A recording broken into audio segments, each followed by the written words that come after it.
Bueno, pues amigos, seguidores de nuestra página de Buena Fuentes, como todos sabrán, tenemos este día una gran entrevista. Eh, Tengo el honor de tener a un gran ser humano. Es un periodista con más de 30 años de experiencia, de trayectoria. Desde 1994 hasta el 2021 fue reportero de la revista Proceso.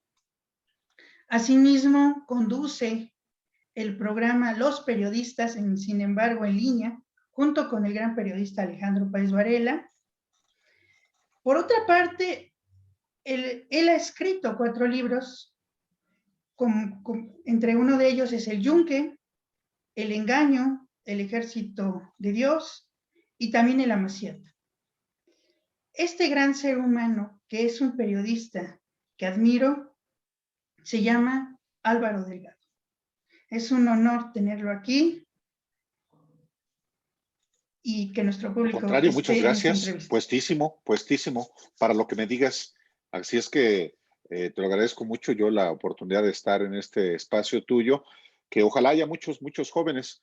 Ya no me cuezo al primer hervor, pero pues yo encantado de poder intercambiar puntos de vista y responder a preguntas a la orden.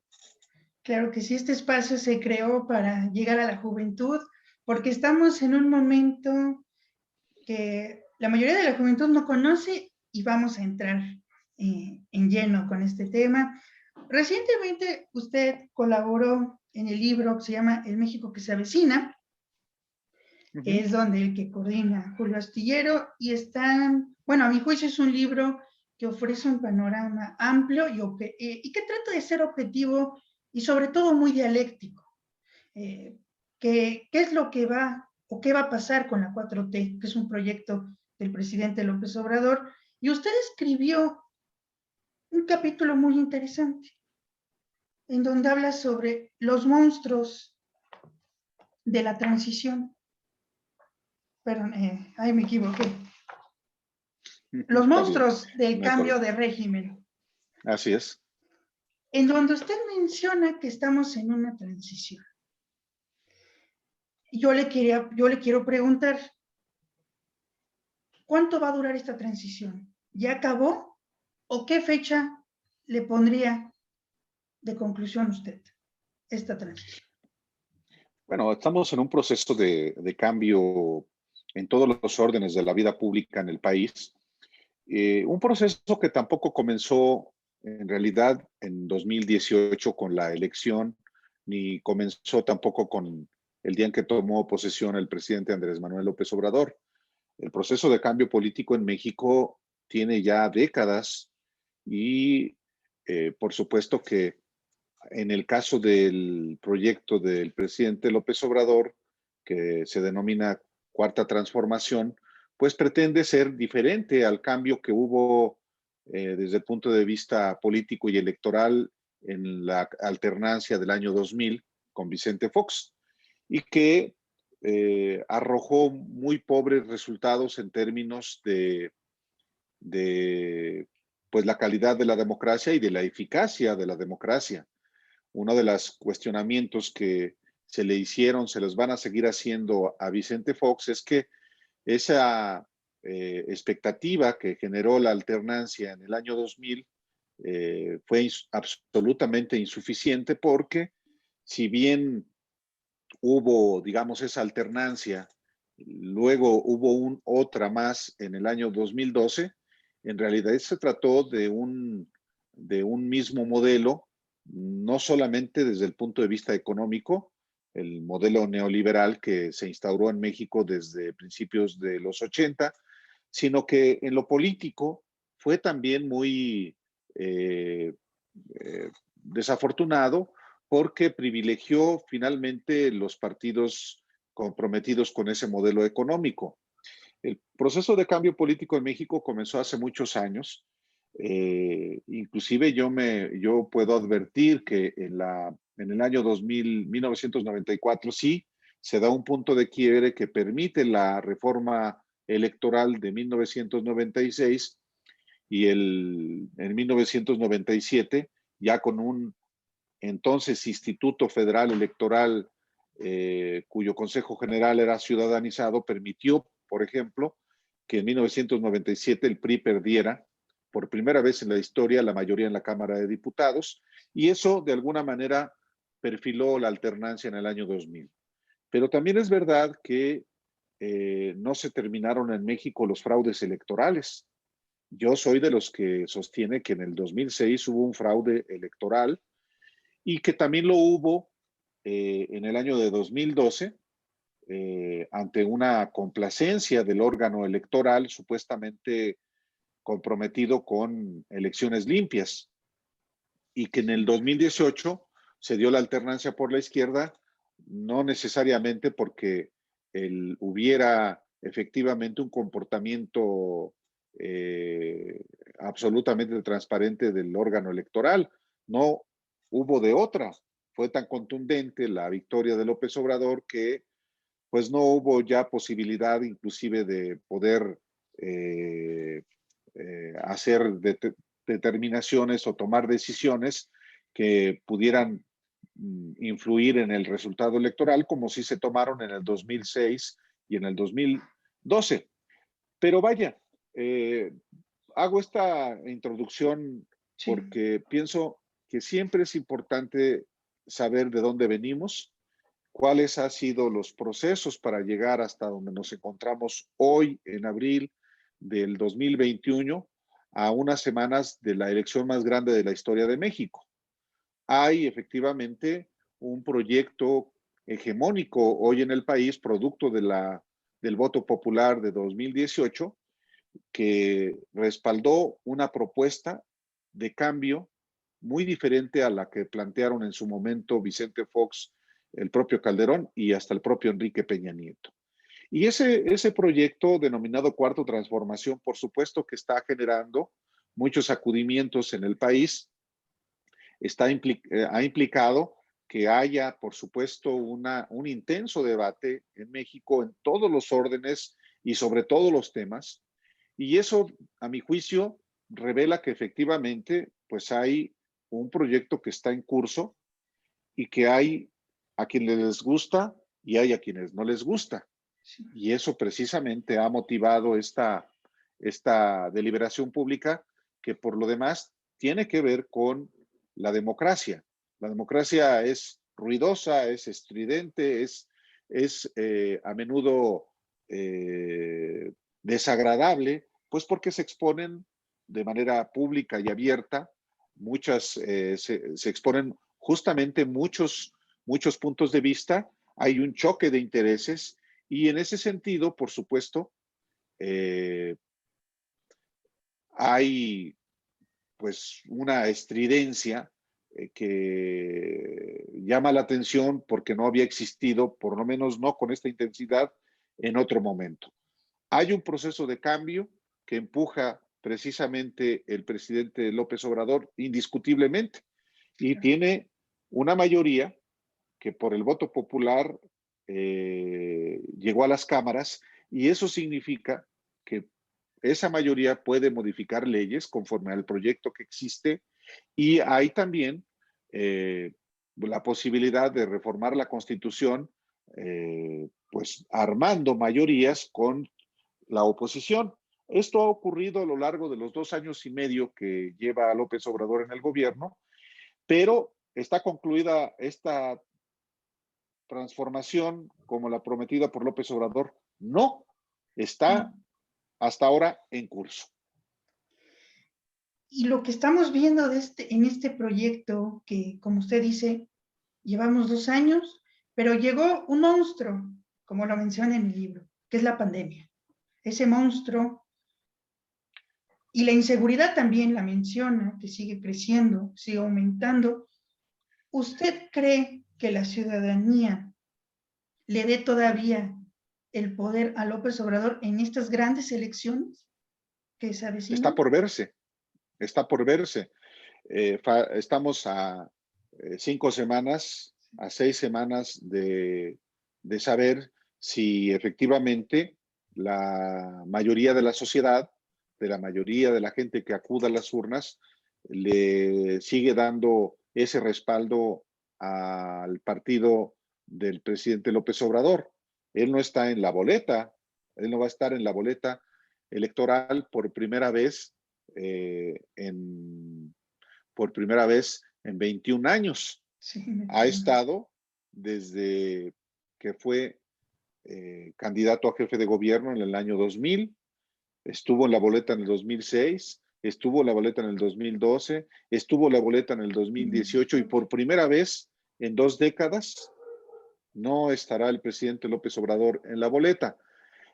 El voto popular se va a orientar a los candidatos del partido político en el que él milita, que es Morena, y por supuesto los candidatos para ser diputados federales, que es el corazón de la elección realmente, la mayoría en la Cámara de Diputados, y también, por supuesto, gobiernos de los estados, gobiernos municipales, diputados locales. Eso por una parte. Ahora, no podemos perder de vista que se trata también de una elección que tiene que ver con la gestión de gobierno del presidente de la República. En las elecciones intermedias, a menudo, lo que está en juego no solamente es la Cámara de Diputados, sino también cuál es la evaluación que la sociedad tiene del gobierno federal que está en curso. Entonces, hay en esta elección ese elemento que aunque no esté en la boleta del presidente López Obrador, se trata de una elección plebiscitaria y esto significa que habrá quienes rechacen su proyecto y habrá quienes lo respalden. Por primera vez en la historia también se unen 3 partidos de oposición supuestamente antagónicos desde el punto de vista ideológico, y eso también hace muy interesante esta elección. Hay en los hechos 2 proyectos, como lo ha dicho el presidente López Obrador desde hace muchos años, 2 proyectos distintos y contrapuestos. El López Obrador denomina a sus adversarios conservadores y él se asume como el bloque, como parte del bloque de la transformación. Entonces, como nunca en muchas décadas, está muy claro que hay 2 proyectos y que hay mexicanos que obviamente no quieren al presidente López Obrador y a su proyecto, y hay quienes no queriéndolo van a tener la opción de votar por el proyecto que le es antagónico. Entonces, a mí me parece que estamos viviendo en México, por fortuna, una muy vigorosa discusión.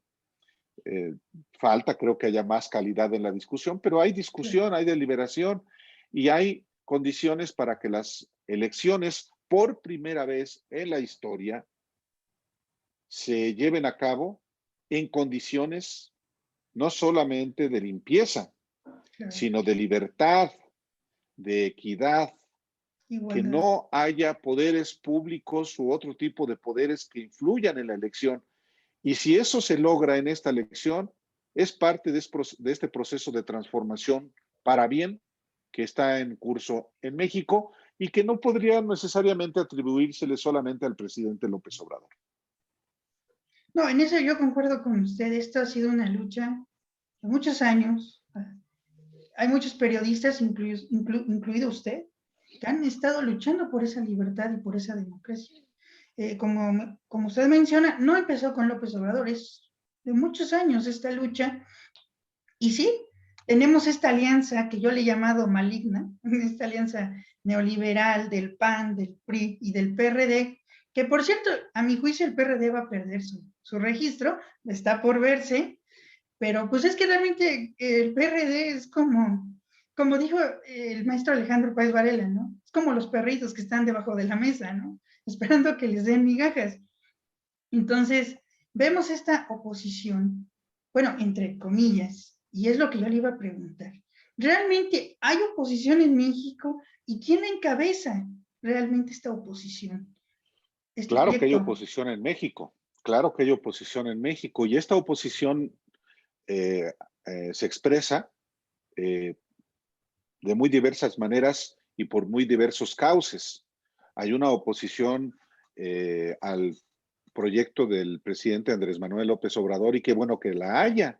Claro. Y qué bueno que sea una oposición fuerte y qué bueno que haya esta opción que tengan los mexicanos para, digamos, que dar cauce a las inconformidades que existen, porque existen, esta inconformidad en México a un proyecto como el que encabeza López Obrador. Pero eso es parte de la normalidad democrática de cualquier sociedad que aspira a seguir siendo democrática, a construir un régimen democrático cada vez más consolidado. Y en efecto, no hay una sola oposición, hay varias oposiciones.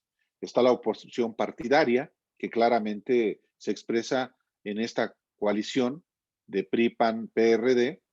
Hay una oposición que se expresa de manera partidaria a través del partido Movimiento Ciudadano, que decidió no aliarse a este bloque, está, y que en otros momentos ha sido aliado del presidente Andrés Manuel López Obrador. Sí. Está una oposición empresarial muy sólida, que se le ha opuesto al presidente López Obrador desde que era inclusive jefe de gobierno. Esta oposición empresarial que orquestó precisamente la coalición Va por México y que de manera pública encabeza Claudio X González Guajardo y que su padre, Claudio X González Laporte, está detrás también y lo ha estado de manera muy abierta, pública, articulando la oposición política, partidaria, empresarial, mediática a López Obrador. Hay otra expresión de la oposición que es, por ejemplo, el ZLN, esa oposición que muy venida a menos en todos los órdenes, pero que ahí está, que existe y que por supuesto se le opone al presidente López Obrador. Hay una Bueno. oposición mediática, hay una oposición de medios de comunicación y de periodistas muy activa y que, por supuesto, que tiene amplios espacios para poder expresar esa oposición. Hay también una oposición en, las propias organizaciones criminales, que por También. supuesto reaccionan ante las decisiones del gobierno que las combate. Hay oposición, por supuesto, en todos los ámbitos Sí. y eso está bien. Y yo creo que es correcto que haya oposición a quienes están en el ejercicio del poder público. Y en este sentido, también los medios de comunicación, los periodistas, ejercen una responsabilidad. Hay quienes lo asumen como ser oposición, no solamente en el ejercicio de las libertades que consagra la Constitución, es decir,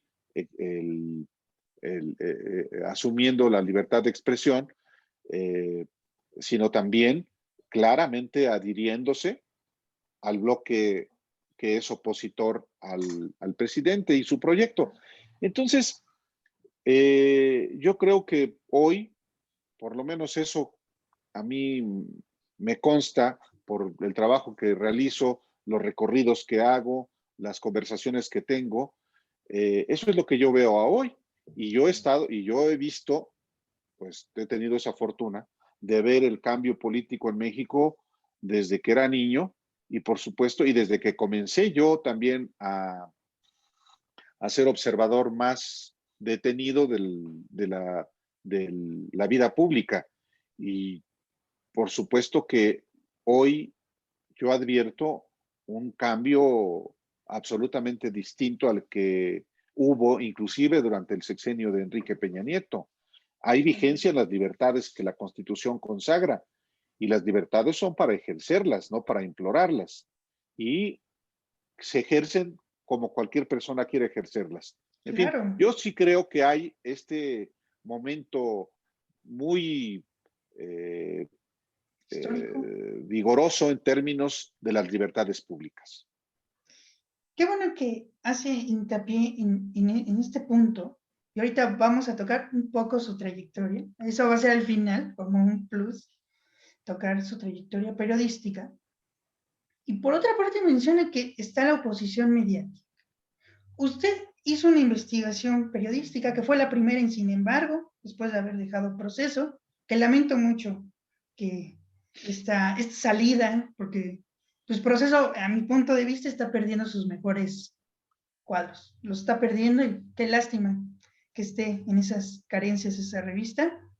Yo pues, soy lector intenso, era de esa revista, y usted hizo este reportaje sobre latinos, en donde Sí. involucra al gran opositor de López Obrador. Yo considero un gran opositor desde Tabasco, Roberto Madrazo, que tiene familiares dentro de latinos, y eso como que incomodó, y me llamó mucho la atención que Loret de Mola respondiera, no usted el que hizo el reportaje, sino que le respondiera directamente a López Obrador. ¿Por qué sucedió eso, estimado Álvaro?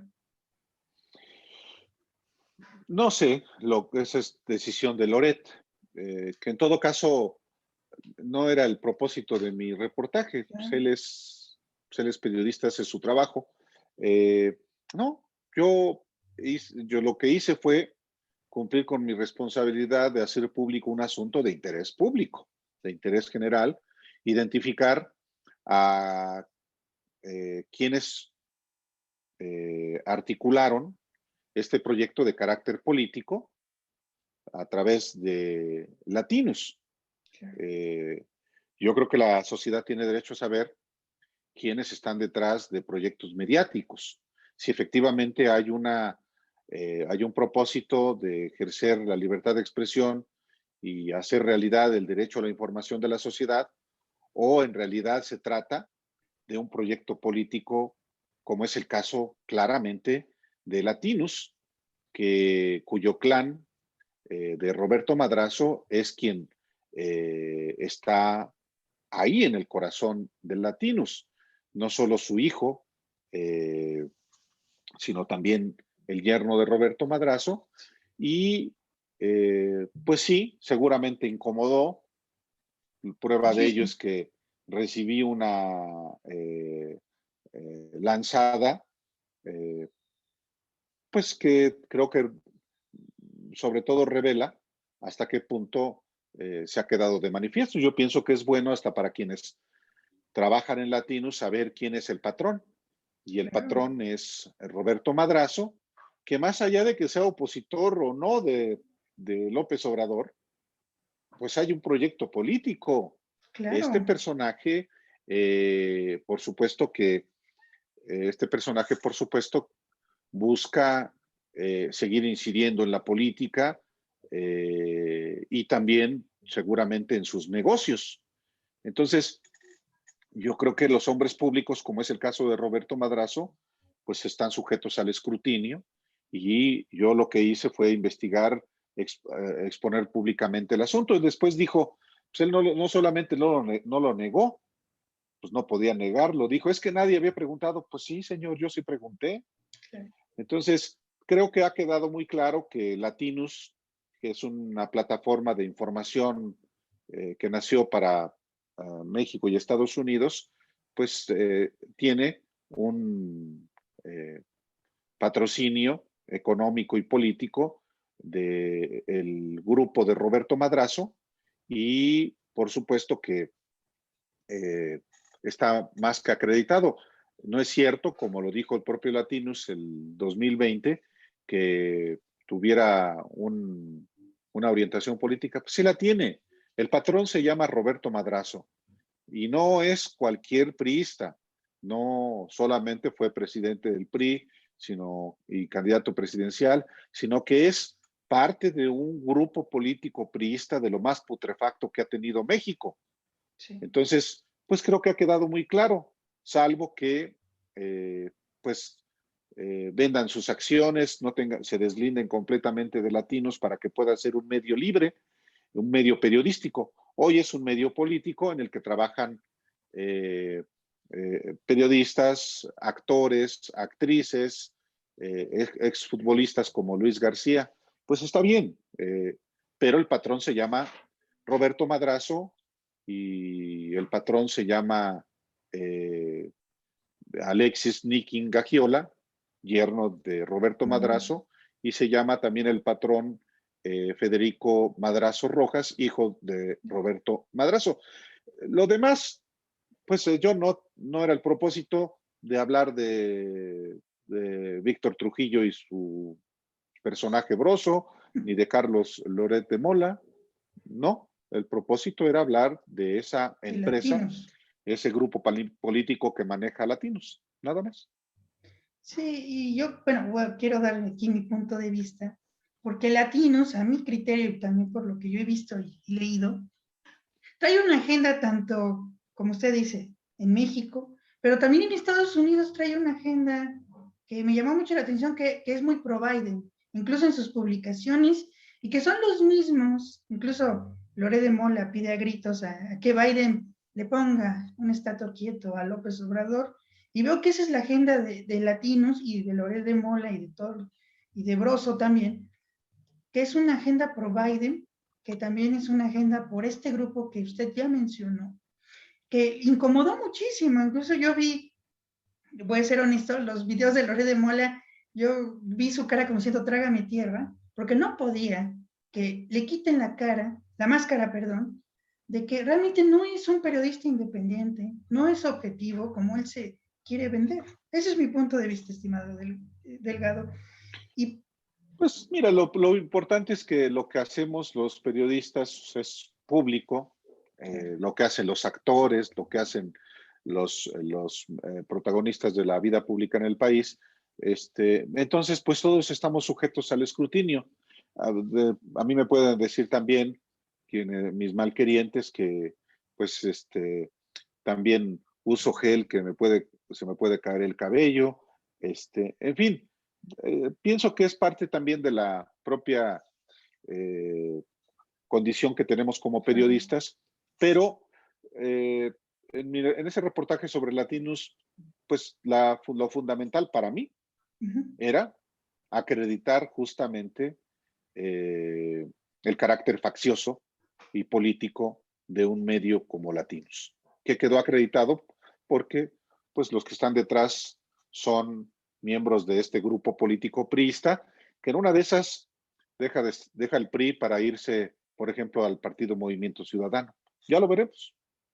No, no, no, está dejando un dato duro y muy interesante que se debe de analizar. Y por cierto, derivado a esto, es una pregunta que acaba de nacer. Tengo, Sí. ¿quién va a ser? Yo sé que ahorita todavía falta, pero ¿quién podría ser ahorita con este panorama?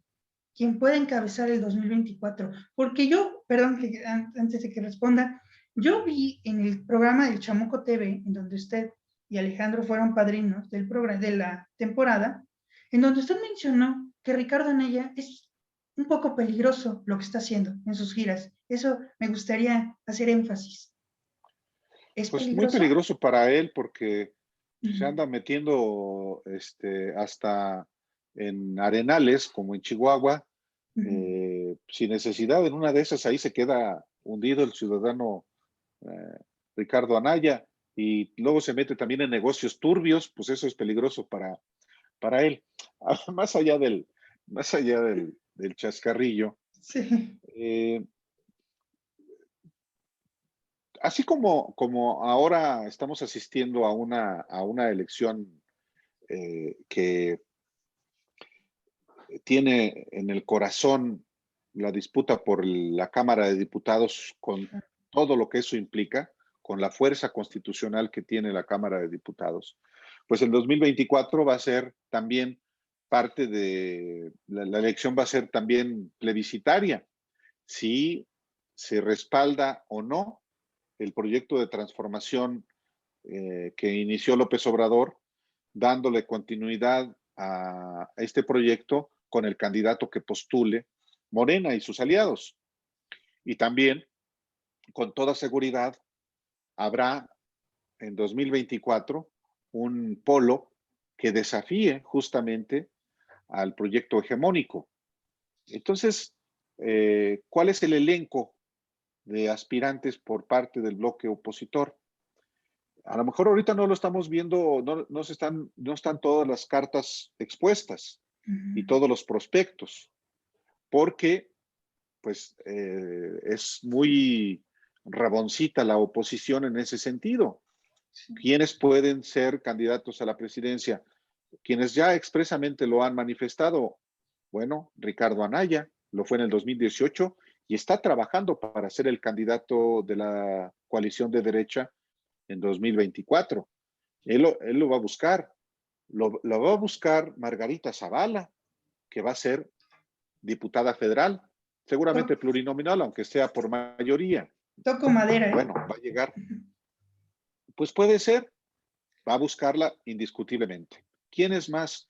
Bueno, desde los gobiernos estatales, hay uno, el candidato del partido Movimiento Ciudadano, que por cierto no le gusta que le digan partido político, pero es un partido político, Partido Movimiento Ciudadano, con Enrique Alfaro, gobernador de Jalisco.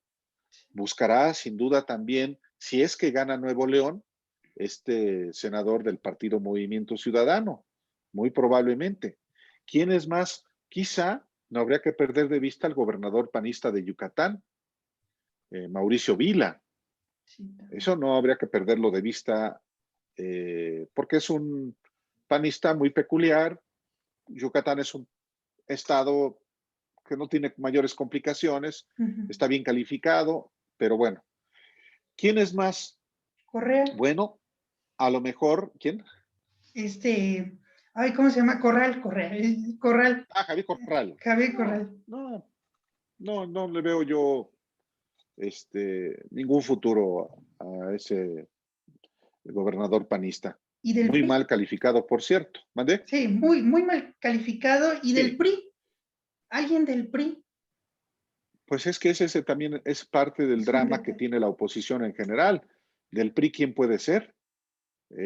No tiene, la verdad, eh, personajes que puedan y que además quieran. Alfredo del Mazo, pues no. De los gobernadores actuales, es muy difícil para el PRI. Claudia ¿Quién Ruiz es más? Massieu, Claudia, No, ¿no? no, no. La verdad es que, pues, O no muy hay. raboncita la oposición en ese sentido. Sí. Quizá puedan optar por un candidato ciudadano. Eso no habría que descartarlo. Y no digo Claudio X González, no, pero quizá puedan inclinarse por alguien que ya deje de ser consejero electoral y que pueda y quiera ser el que encabece a esta coalición que seguramente va a estar unida para el 2024. En una de esas, Lorenzo Córdoba se lanza, pues si en Es su un momento buen no quiso pronóstico. José Goldenberg, pues a lo mejor eh, Lorenzo Córdoba pues puede ser el candidato. Es decir, pero lo que es cierto es que está eh, muy flaquita, están muy flaquitos los prospectos. Claro. Y ya para cerrar con estos temas que son súper interesantes, ya para que nos platique un poco de su trayectoria para no robarle mucho tiempo, ¿habrá reelección? Porque de López Obrador, por parte de López Obrador, incluso hoy lo escribe en su columna en el Heraldo, y me pareció muy interesante. Esta entrevista va a salir después, entonces ya nos puede nos contestar. ¿Habrá ¿Después reelección? de cuándo? ¿Después de Eh, cuándo? el jueves va a estar en la noche. No, por supuesto que quienes hablan de que López Obrador quiere reelegirse, pues es que no lo conocen y por eso les da la vuelta. Sí. No hay un solo indicio en este sentido. Los únicos que lo han traído a cuento son sus detractores, algunos que uno piensa pues son inteligentes o preparados, como Enrique Krause.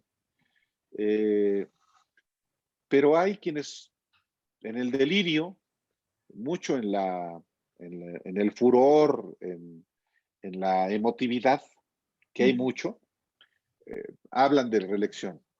Bueno, alguien que conoce la historia nacional tan bien como es López Obrador, y es imposible que pudiera cometer una aberración, una estupidez de esa magnitud. No solo porque eso tendría que implicar una modificación al artículo 83 de la Constitución, y no tiene López Obrador ni tendrá hasta el final de su mandato mayoría constitucional. Independientemente de si la tiene en la Cámara de Diputados en las siguientes elecciones, en el Senado no la tiene. Pero eso no es lo relevante. Lo relevante es que alguien, como en su momento el propio Carlos Salinas lo exploró, pueda intentarlo. Porque este solo hecho dio origen a la revolución de 1910, la reelección de Porfirio Díaz, este principio antirreeleccionista que no solamente es constitucional, sino histórico, está muy acimentado en México, y cualquier pretensión en el sentido opuesto encontraría una oposición muy extendida. Yo mismo lo pongo hoy en mi columna en el Heraldo de México, pues yo me opondría con todos mis recursos, con toda mi voluntad, con toda mi determinación a cualquier intento, se trate de López Obrador o se trate de cualquiera. En esto no hay equívocos. Y habría una confrontación abierta y violenta entre los mexicanos. Y eso yo no lo veo. Mira, López Obrador dice, y eso no lo han entendido sus adversarios, dice siempre lo que piensa. Y siempre dice qué es lo que va a hacer en las decisiones que plantea. Deberían ya entender, quienes no lo conocen, deberían escucharlo más para saber qué es lo que va a hacer. Dijo, por ejemplo, que estuvo de acuerdo, por ejemplo, con la reforma para ampliar el periodo como presidente de la Suprema Corte del Consejo de la Judicatura del ministro Saldívar. Pues no, Robaleo no dijo una cosa y hacer otra. Pues yo creo que eso es lo que también uno sabe, uno debe saber a qué atenerse. Yo sí estoy convencido de que no hay ninguna evidencia en el sentido de que pueda haber reelección. Bueno, ¿quiénes son los que hablan de reelección? Los que impulsaron la reelección para presidentes municipales y para diputados. Y en aquel momento, cuando se comenzó a discutir este tema de la reelección, que fue en la 57 legislatura que yo cubría del 97 al 2000, en la Cámara de Diputados, se decía, bueno, es que el principio de la no reelección debe ser solamente para presidente y para gobernadores, no para alcaldes y diputados federales. ¿Por qué? ¿Por qué es importante la reelección? Y eso fue lo que ganó el debate. Bueno, porque para un presidente municipal 3 años es nada. 3 años es nada. Y si la gente respalda a este presidente municipal, puede quedarse 6 años y entonces hacer planes de largo plazo precisamente para consolidar ese mandato. Lo mismo en la Cámara de Diputados, premiar la capacidad parlamentaria. Bueno, así se modificó la Constitución para la reelección de alcaldes y diputados federales, no para gobernadores ni para presidente de la República. Yo no veo más que delirantes hablando de eso. Esos que están fúricos, que están descontrolados emocionalmente y que ven esta pretensión, pero no hay Está en su ninguna imaginación. evidencia en ese sentido. Pues sí, pues ahora, en algún momento esto puede ocurrir y entonces ellos van a tener la razón. Yo realmente lo veo muy remoto, y si así ocurriera, yo sería el primero en reconocer que fui una persona incapaz de poder observar datos que existían, que hoy no observo, y me opondría con todas mis fuerzas a eso. Y no sería solamente yo, ni los que hoy ven eso, millones, millones de personas. Sí, yo también me incorporo porque es un retroceso, como usted menciona, es volver a Pues pues, al pasado, al final de cuentas. Es como la no hay idea loca, lógica. es que es como la idea loca, ¿no? De Félix Salgado Pues sí, Macedonio, de eliminar al INE. Pues es regresar a 1988. claro, así Entonces, es. yo creo Eso que también es una aberración, por ejemplo, hablar sí, de también. desaparecer al INE. No, sencillamente a las instituciones hay que transformarlas, hay que Claro, hacerlas más eficaces e democratizarlas. integrarlas con individuos que por supuesto que no son neutrales, no son neutros, pero sí, yo creo que uno puede actuar con imparcialidad conforme a lo que la ley establece. Entonces, eso es lo que hay que hacer. Lo que pasa es que las instituciones en México estaban integradas con una lógica facciosa, precisamente con la lógica de los poderosos en México. Y eso, por supuesto que se debe terminar y por eso hay tanta oposición en ese sentido.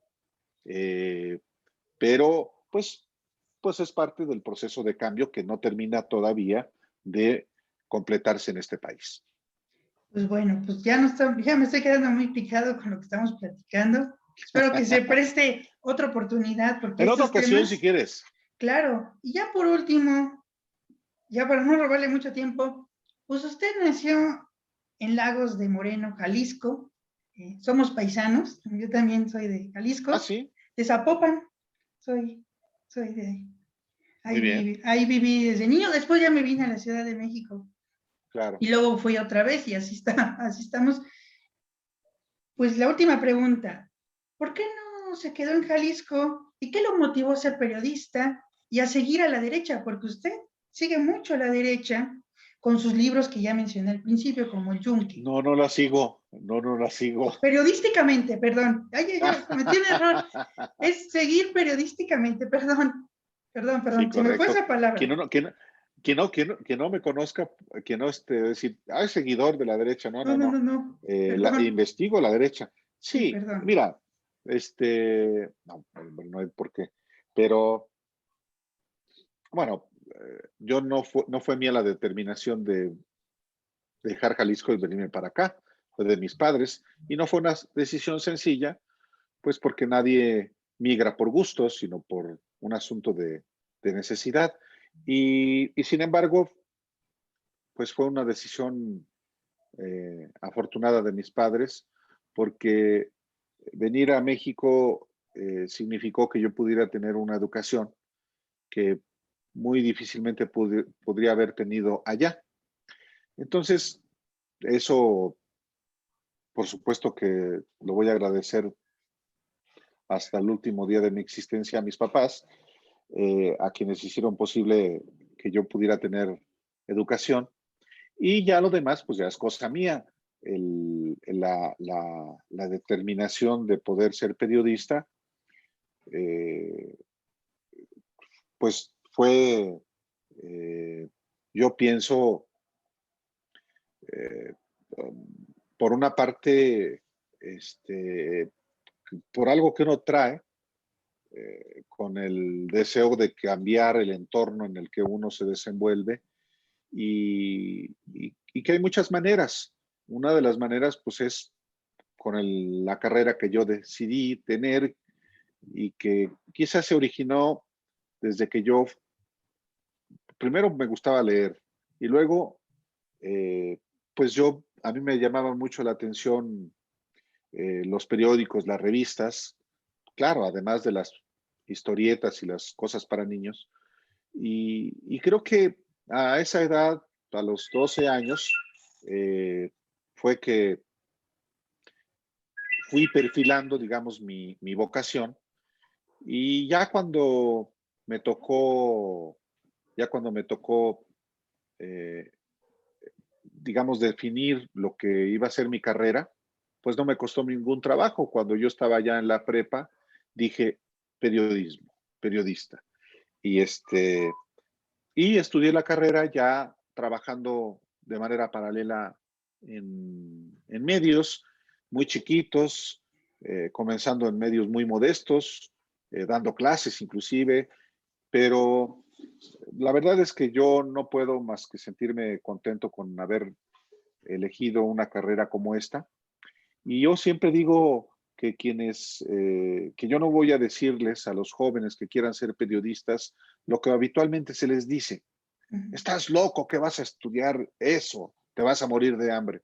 No, exactamente lo contrario. Yo lo que siempre digo cuando estoy ante muchachos que están ya en la carrera o están en curso en vías de tomar esa decisión, que eh, ratifiquen esa convicción de querer dedicarse a una actividad noble, honorable, como es el periodismo, que por supuesto implica muchas cosas no gratas toda la vida, pero que finalmente si esa es la vocación que uno tiene, pues hay que llevarla hasta lo último. En ese sentido, yo busco siempre motivar a quienes quieran ser periodistas y a partir de lo que platicamos, ratificar esa convicción o también darse cuenta de que no es para ellos. Y eso, cuando uno está joven, uno puede perder un año y no hay problema. Puede ser que haya jóvenes, mujeres y hombres que digan, yo no quiero ser periodista y resulte que se van a encontrar con que algo que no esperaban y entonces en vez de, de insistir en algo que nunca va a apasionarles, entonces mejor irse por otra vía. Pero quienes tienen la determinación o tienen los indicios de querer ser eso, pues hacerlo. Y yo creo que nunca van a faltar los buenos periodistas, nunca. Para los buenos periodistas estarán siempre abiertas las puertas de los medios y ese periodista que llegue eventualmente puede eh, tener su preparación en ese medio y tomar la decisión de irse a otro que más le satisfaga, porque va a tener esa capacidad. Entonces, pues es un poco como yo. Yo me tomé la determinación 26 años después de dejar Proceso, que fue mi casa durante todo ese tiempo, eh, con la tranquilidad de poder decir gracias y ahí nos vemos. Entonces, yo no puedo decir otra cosa que estudien para periodistas y sean buenos periodistas. Claro. Y aquí está, mire, su legado en Proceso. Sí, Aquí está, todo su legado. pues muchas gracias. Por supuesto que a mí cada que veo una revista de Proceso, pues, digo, todavía estoy triste por haber dejado Proceso y es normal porque pues es una vinculación muy estrecha que tuve, pero también es importante cerrar ciclos, ponerle fin a etapas profesionales, personales, y seguir viendo hacia adelante siempre. Pues cierra, bueno, es que me acaba de decir, me acaba de motivar con estas palabras, porque yo no soy periodista, no estoy estudiando periodismo como tal, sino yo estudio arquitectura, pero me gusta el periodismo como hobby y a eso me dedico a estudiarlo en mis tiempos libres y me ha motivado muchísimo. Mira, los que tienen una actividad profesional, una formación profesional diferente a la del periodismo, tienen también algo que no tenemos los que nos formamos como periodistas, incluyendo en la universidad y en estudios de posgrado. Son visiones distintas, habilidades diferentes que pueden perfectamente canalizarse a la actividad informativa. Hace poquito platiqué con Jorge Matus, que él es también arquitecto y que le apasiona la política, le apasiona el periodismo y lo hace muy bien. Entonces, pues qué bueno. Hay a lo largo de la historia los periodistas que nunca estudiaron periodismo. De hecho, esto es algo relativamente nuevo, medio siglo tendrá que haya escuelas de periodismo, pero el periodismo es tan noble en el que acoge a Todos. personas que no tuvieron una formación periodística que pueden ser grandes periodistas. No, pues muchas gracias por las palabras, mi estimado Álvaro. Y ya quiero despedirme. Quiero agradecerle a usted por aceptar esta entrevista, agradecerle al maestro Alejandro Páez Varela que me consiguió esta entrevista con usted. Y les agradezco muchísimo. Los periodistas son grandes y como se lo dije al maestro Páez Varela cuando lo entrevisté, son un gran dúo. Nunca, no lo dejen, no dejen hacer el programa. Invito a mi público a que vean los periodistas de 6 a 8:30, me parece. Sí, como que termine como 8:30. De 6 a 8, hasta en eso creo que debemos ser muy, muy serios. Claro. En nuestro espacio es de 6 a 8. A veces nos pasamos porque no tenemos Sí. quien nos detenga, pero sí tenemos que ser también serios para respetar el tiempo del auditorio. Entonces, por supuesto, de 6 a 8 nos encuentran, sin embargo, al aire de lunes a viernes. Y ahí estaremos, pues, no tenemos en la cabeza dejar de hacer lo que nos gusta hacer de 6 a 8. Y también lo encuentran en Twitter, ¿verdad? ¿Cuál es su red social? En Twitter, Álvaro-Delgado. En Facebook, Álvaro Delgado. En Telegram también estoy. Casi no uso. Entonces, soy más activo en Twitter. Pero además tengo mucho trabajo, pues es que de pronto estar ahí en redes sociales pues lleva su tiempo. Entonces yo no quiero dejar de trabajar mis propios asuntos para publicar y los asuntos que lleva también el equipo del que formo parte en Sin embargo. Pues muchas gracias, estimado. Gracias a ustedes también que nos estuvieron viendo. Por último, ¿qué quiere agregar ya para despedirnos? Que ya me voy a poner a trabajar. Perfecto. Ya no le quitamos más tiempo, mi estimado. Nos estamos viendo en otro programa. No se pierdan a la orden. La próxima entrevista que vamos a tener con Sabina Berman. Muchas gracias.